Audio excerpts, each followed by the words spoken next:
My name is Brandon McCormick, and I'm the founder of Whitestone Motion Pictures and filmmaker at Whitestone and here at 12 Stone. Alfred Hitchcock was a filmmaker who was really the father of the suspense and thriller genre. He really was the forefather of the idea that you could create a story that wasn't a horror story, but actually a suspense story. And he would define suspense differently than he would horror. So he would say, imagine you have a scene at a table and there's a young couple talking. They're talking about boring things like baseball and all the kind of their relationship. And it's very boring, goes on for 5 minutes, and at the very end, it explodes and everyone is shocked. And for a sheer moment of terror, the bomb goes off and everyone dies. Now, replay that same scene. And in the beginning of the scene, you show that there's a bomb under that table at the very beginning, and then they sit down. And then now the conversation takes on a different approach. They're talking about baseball and they're talking about the relationship, and you're saying, shut up about baseball, there's a bomb under your chair, and it becomes suspense. And then suspense, that elongates the terror over a longer period of time instead of that one sheer moment. Alfred Hitchcock was a master of the suspense genre. He did films like Vertigo and Rear Window, Psycho, and North by Northwest and Rope. Some of the films that are modeled today in modern suspense thrillers were all copied from things that Hitchcock did in his films. Alfred Hitchcock would say that a good thriller should be just like a roller coaster, that there are a lot of dips and dives and it's very exciting and you feel a sense of danger going on at all times, but it never goes off the tracks. And at the end of the ride, the audience gets off the track and they're laughing and they're enjoying themselves.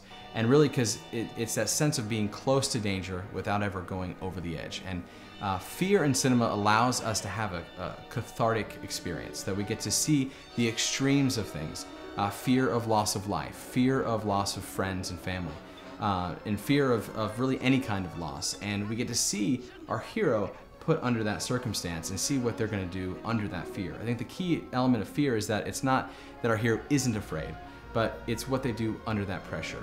And it really comes down to two elements in filmmaking. You have characterization, which is the external physical elements of a character, what they look like, how they act, how they talk. But then you actually have real character, which is what they do under pressure. Do they save themselves? Do they save the girl? Do they save themselves or the spy document they're going after? And we love them because they make the right decision. One of the goals of a filmmaker in a suspense film is to create a relation to the character, to make a subjectivity where you feel whatever happens to the character happens to you. So it's, again, that fear of loss, the fear of loss of their life, loss of a loved one, of their health, of their money, and all those kinds of things.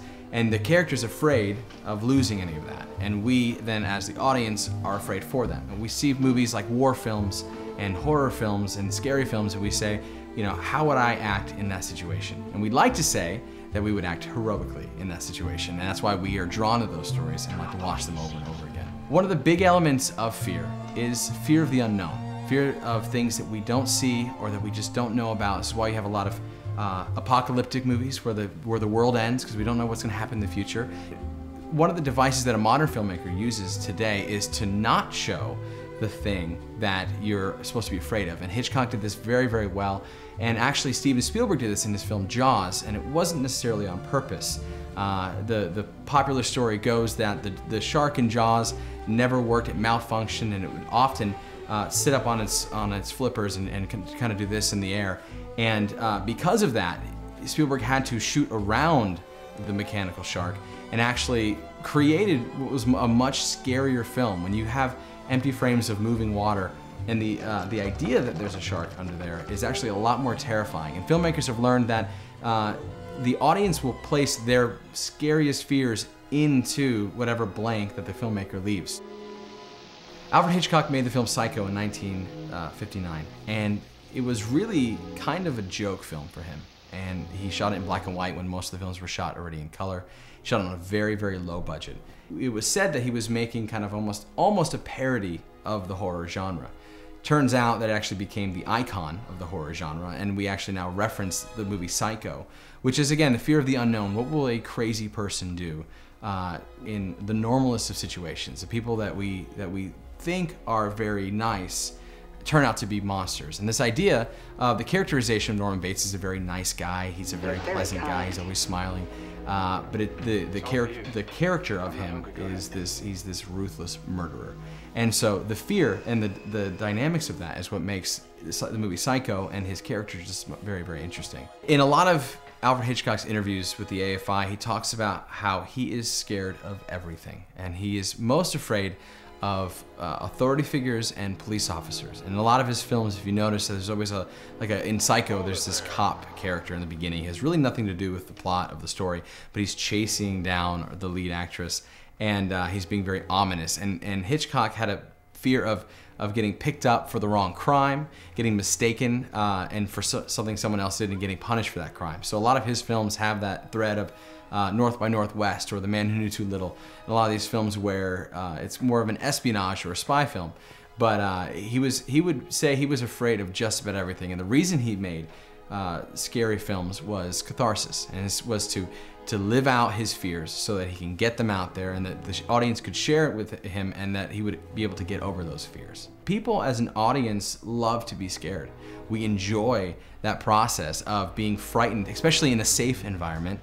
Movies provide a safe environment for us to have the feeling of being in danger and not actually being in danger. So just like that roller coaster, you're strapped in, you're safe, you're not going anywhere, but you experience the danger of hurtling around the corners at a crazy speed. Movies provide that enjoyment for us, and so and they like to bring us to the brink. We like to peer over the edge of fear and look down and get all freaked out and then kind of back away. And so I don't know that we enjoy fear as it exists in the real world. Real fear of financial stuff, of health stuff, those fears actually torment us. Fear in film provides that safe box that we can put it in and we can look at it and we can examine it and we can be freaked out by it. But then the movie ends and the credits roll and we know we're home safe.